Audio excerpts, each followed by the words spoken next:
一个与台湾友好77年的国家，为了传说中的60亿美元利益，突然背弃了台湾。然而短短几年后，当全球疯狂追逐晶片，台积电成为香饽饽时，当初抛弃台湾的多明尼加却开始后悔，甚至释出善意想重修旧好。但台湾会接受这种背信弃义的墙头草回头吗？让我们深入探讨这段波折离奇的外交恩怨。多明尼加共和国曾经是台湾最长久的邦交国之一，自民国30年西元1941年建交以来，两国维持正式外交关系长达77年。在这段岁月里，双方合作无间，台湾曾提供各种经济援助、技术交流，两国关系可谓情同手足。然而这段深厚邦谊却在2018年春天戛然而止。2018年5月1日，多明尼加突然宣布与中华民国断交，转而与北京当局建交。消息传出，震惊各界，长达数十年的友谊竟如此突然地画下句点。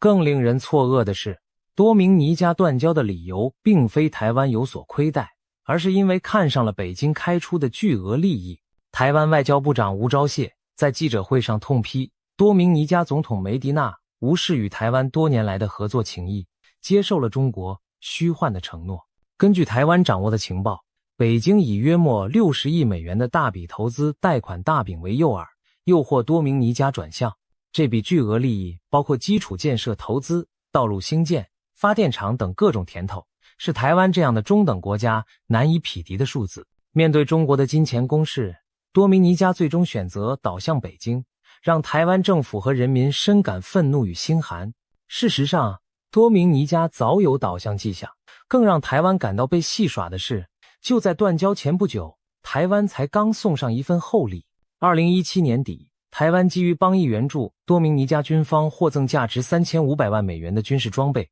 包括数十辆悍马军车和数架直升机。甚至在2018年初，首批50辆悍马车才刚运抵多明尼加，双方还在你来我往寒暄致谢。然而谁能料到，多明尼加一边笑纳这批军援，一边暗中与北京接洽断交细节。等到武器到手，他们立刻翻脸宣布与台湾断交。这种两面手法令台湾舆论哗然，直斥多明尼加先拿好处再翻脸，毫无外交道义可言。多明尼加为何如此迫不及待转投中国怀抱？除了巨额金援外，他们还有自己的算盘。原来，多明尼加常年梦想在国际舞台上更进一步，争取联合国安全理事会非常任理事国席位。然而过去他们2度竞选皆告失败。2018年再战江湖时，北京当局手握安理会否决权与广大票源，其支持对多明尼加胜选至关重要。为了换取中国点头相挺，多明尼加不惜背弃台湾。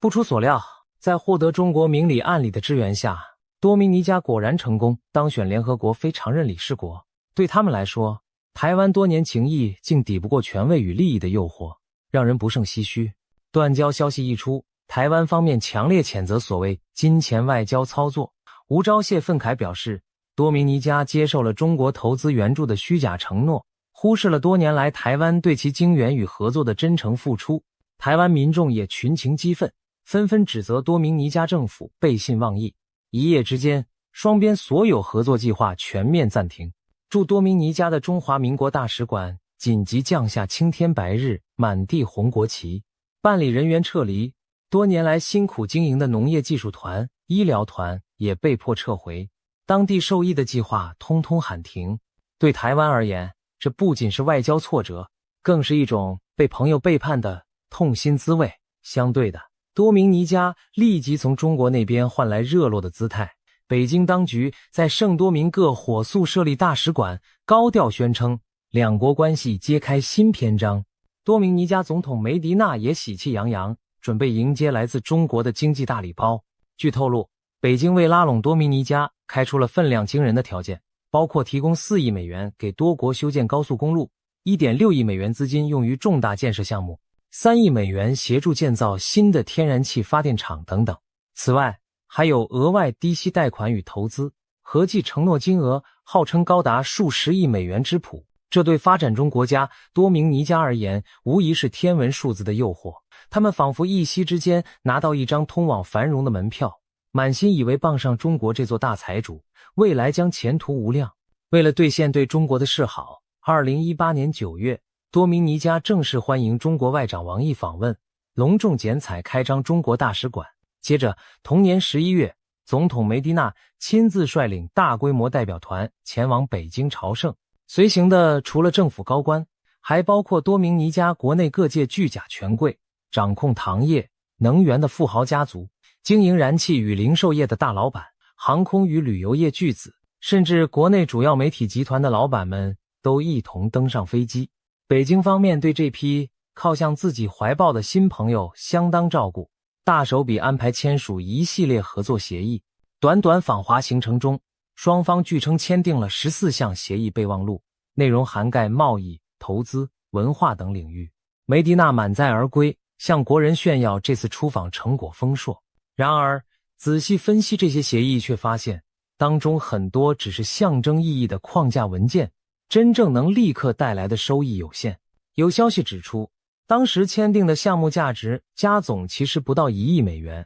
而且多集中在照顾随行商界大老板们的业务范围，例如允许更多多明尼加雪茄、兰姆酒、水果蔬往中国市场，或者由中国企业参与当地港口、工业区的开发等等。至于传闻中的数十亿大型建设投资，则还停留在口头承诺阶段，需要后续逐步谈判落实。也就是说，摆在台面上的即时甜头远没有想象中丰盛，大笔金元多属画饼。尽管如此，多明尼加国内对于投入中国怀抱仍充满期待，认为只要抱紧这条大腿，未来源源不绝的好处会陆续到来。多明尼加与台湾断交，倒向北京的决定不仅让台湾寒心，也引来美国的不满。作为美洲地区的强权和台湾的重要盟友，美国对中国在后院扩张势力早已高度戒备。2018年9月，美国国务院罕见地召回了驻多明尼加的大使回华盛顿，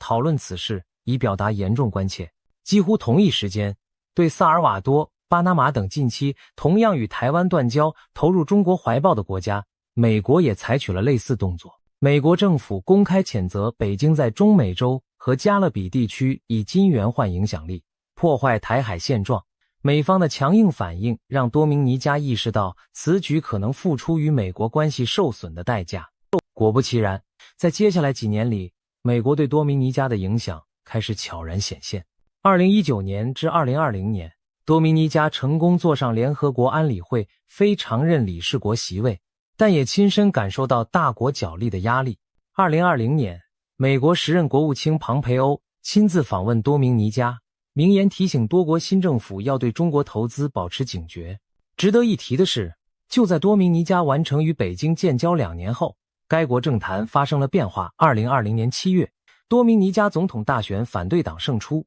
路易斯·阿比纳德就任新总统。阿比纳德立场明显比前任更亲美，他上台后不久便针对前朝与中国交往过热的一些做法踩了刹车。阿比纳德政府意识到，美国才是多明尼加在经济和安全上不可或缺的伙伴。毕竟美国是多国最大贸易市场与观光客来源国，境内数百万多明尼加侨民也生活在美国，两国关系至关重要。因此，阿比纳德在不触怒中国的表面下，悄悄调整政策，以迎合美方期待。他首先关闭了前任总统在总统府内特设的中国事务办公室，显示不再特别礼遇中方。接着，他在公开场合多次强调多明尼加和美国的历史友好关系，感谢美国常年对多国的支持，巧妙淡化对中国的吹捧。更具体的行动也随之而来。面对中国企业可能深入多明尼加关键基础设施的计划，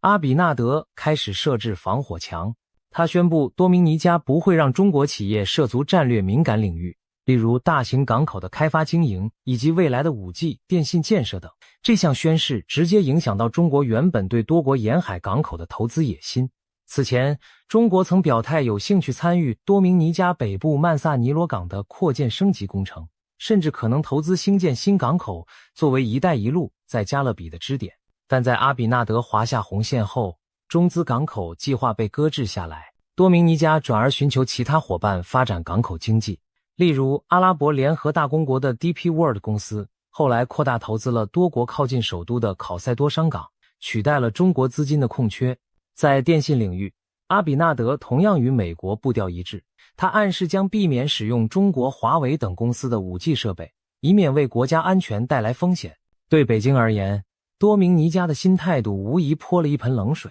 原本热火朝天的中多合作，在2020年后明显降温许多。北京先前承诺的许多大型项目迟迟未有进展，双方关系进入一种微妙的观望状态。随着多明尼加对中国态度趋于保留，当初断交时北京开出的那些华丽承诺，也一一面临现实考验。一部分项目虽然有了进展，但远不如预期顺利。例如，中国进出口银行在2018年底同意提供6亿美元优惠贷款，用于改善多明尼加全国老旧的电力输配网，降低高昂的线损和偷电问题。这笔贷款利率仅约 2% 上下，条件算相当不错。多国政府欣然接受，然而贷款终究要归还，这并非白白送的资金。同时，中国企业也在争取参与相关电网工程，借此进一步扩大影响力。至于其他承诺的重大建设，进度更不理想。先前谈论的高速公路兴建案、工业园区投资案，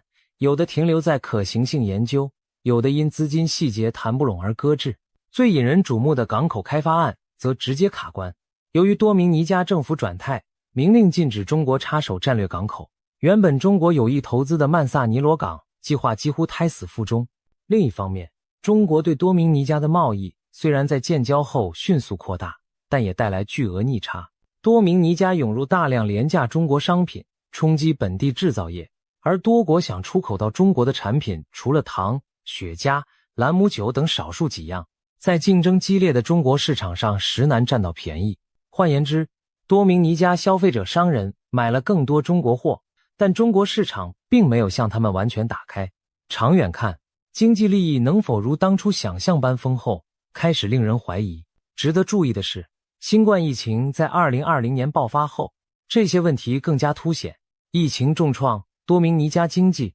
特别是仰赖外国观光客的旅游业一度停摆，政府财政压力山大。这时多明尼加才发现，原本寄予厚望的中国投资并不能立即解决燃眉之急。虽然中国也提供了一些防疫物资和疫苗援助，但那些大型基建项目因疫情几乎全面停滞。多明尼加百姓更关心的是眼前柴米油盐涨价，生计困难。有人抱怨说，近年观光客虽然多了，物价也跟着飞涨，本地人反而更买不起房。原以为和中国建交会带来翻天覆地的改善，结果日子依旧辛苦。当初断交时的豪赌，如今看来有些黄粱一梦的意味。就在多明尼加在中美之间左右权衡，对北京承诺开始失望之际，世界局势发生了一个重要变化，半导体晶片跃升为全球最炙手可热的战略资源。2020年前后，因为疫情造成供应链混乱，全世界经历了一场前所未有的缺芯危机，从汽车到电子产品皆受影响。同时，美中科技竞争白热化，先进晶片技术被视为国家实力的关键，而台湾身为全球半导体制造重镇，特别是拥有台积电这样技压群雄的晶圆代工龙头，国际战略价值骤然上升。美国和盟友纷纷加强与台湾在晶片领域的合作，争相邀请台积电赴美、赴日设厂。台湾的龟盾地位更为坚实，几乎成了世界各国争相拉拢的对象。看到这股潮流，多明尼加也开始心动。在与台湾断交后的几年里，他们错失了与台湾在高科技产业合作的所有机会。而现在，全球掀起晶片大建设，拉丁美洲一些国家也希望搭上这班列车。美国拜登政府推动重返美洲制造和供应链在友好国家布局的策略，鼓励美企将部分制造转移到邻近的拉美国家，减少对亚洲的依赖。对多明尼加而言，这或许是发展本国产业的新契机。他们有优良的港口，靠近美国的地理位置和自贸区，如果能吸引半导体相关企业落户，说不定能实现产业转型，一扫对外债台高筑和出口单一的困境。于是2023年底至2024年，多明尼加政府高调宣布了一个雄心勃勃的目标，将半导体产业作为国家发展第一优先。总统阿比纳德亲自对外宣示，多明尼加要成为美国市场的半导体制造中心之一。为此，他们计划在北部城市贝尔甘廷建立一座创新园区，取名为硅滩 Silicon Beach，试图打造加勒比海的晶片枢纽。这名称刻意与代表高科技的硅谷呼应，也象征着他们想借助美国的力量，把海滩变成晶圆生产的热土。然而空有决心还不够，现实问题摆在眼前。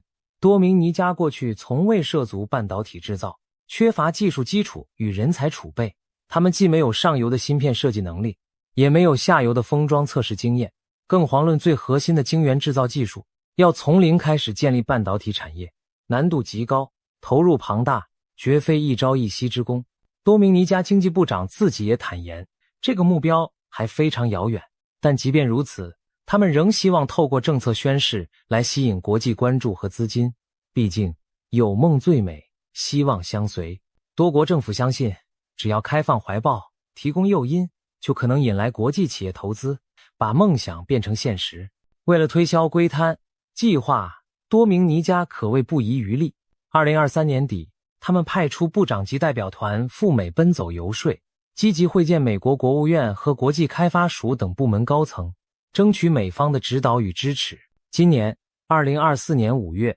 经济部长比索诺阿萨再度率团前往华府，和美国官员开会，讨论如何吸引半导体业者投资多明尼加。他们打出友岸外包的合作理念，强调多明尼加作为美国友邦，愿意承担部分供应链生产，希望美国企业把订单和工厂设到多明尼加来。更引人注目的是，多明尼加官员在争取美资的同时，还公开对台湾抛出橄榄枝。他们表示欢迎任何资本投入多明尼加，包括美国企业、台湾资本，甚至中国资金也都可以来投资。这番话听在台湾人耳里格外具有讽刺意味。毕竟多明尼加当年可是不惜与台湾翻脸，选择了中国的晶圆，如今居然大拉拉地说台湾的资本也可以，仿佛从未做过对不起台湾的事一般。难道真是因为看到台积电在全球半导体产业呼风唤雨，这才眼红后悔起来了吗？多明尼加政府的喊话传到台湾，引发舆论哗然，台湾媒体纷纷报道此事，用的标题不乏酸味十足。断交后想起台湾的好，舍77年情谊，断交悔不当初，多明尼加盼半导体喊话台湾投资等等，充分表达出一种幸灾乐祸又解气的心情。对许多台湾人而言，这样的场景无疑是一种讽刺。当年是你狠心抛弃，如今却又回头想求助。有评论直接指出，不是台湾需要多明尼加，而是多明尼加离不开台积电。这句话在社群媒体上广为流传，得到不少人附和。大家认为多明尼加现在急了，才发现少了台湾这位科技强援，自己根本无法搭上半导体的列车，只能厚着脸皮回过头来喊话。然而台湾方面并没有对多明尼加的示好做出任何正式回应。一来两国已无外交往来，没有官方管道谈合作；二来台湾政府近年来早有共识，不会在金钱外交上和中国拼消耗战，也不打算轻易接纳曾背信的国家重新建立邦交。在蔡英文总统时代，台湾外交转向踏实外交，强调深化与理念相近且可靠伙伴的合作。而对于那些建立妄意导向北京的国家，台湾选择冷处理，不随之起舞。毕竟台湾资源有限，与其浪费在关系不稳定的对象上，不如投向愿意长期真诚合作的伙伴。更何况多明尼加当下口口声声欢迎台湾投资，但又不可能与中国断绝来往。他一方面想拉台湾资本进门，另一方面依旧享受着与北京建交的利益。这样脚踏两条船的姿态，台湾又如何放心？对台积电这类肩负国家战略的企业而言，投资选址更是谨慎。台积电从未在邦交国地位不明的国家设厂，更别说在一个刚背弃过台湾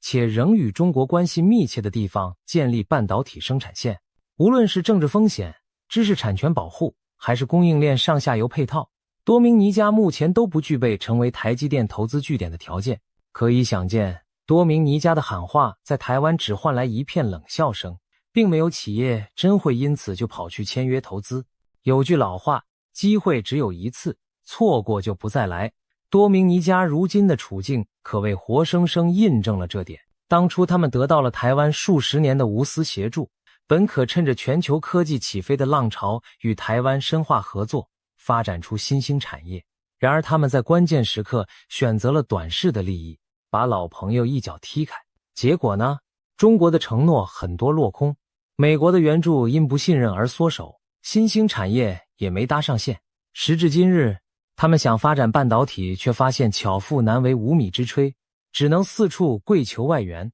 更讽刺的是，多明尼加曾视若无睹的台湾，如今在世界舞台上的地位比以前更重要。台积电领军的台湾科技业独步全球，各国竞相合作拉拢，台湾在民主阵营中的角色也越发吃重。美日欧纷纷强化与台关系，可以说台湾并没有因为少了几个小国的承认就被世界遗忘，反而因实力而被看重。反观多明尼加这类见风转舵的墙头草国家，国际信誉受到质疑，美国国会中甚至出现声音，主张削减对多明尼加等抛弃台湾投向中国国家的援助经费，以示惩戒。从某种角度看，多明尼加的外交策略正让自己陷入两头落空的窘境，得罪了美国和台湾，却也未从中国那真正得到想象中的繁荣。台湾社会对多明尼加的态度也早非昔日可比。过去失去邦交时，台湾或许还曾期待对方有朝一日回心转意，但经历多次类似事件后，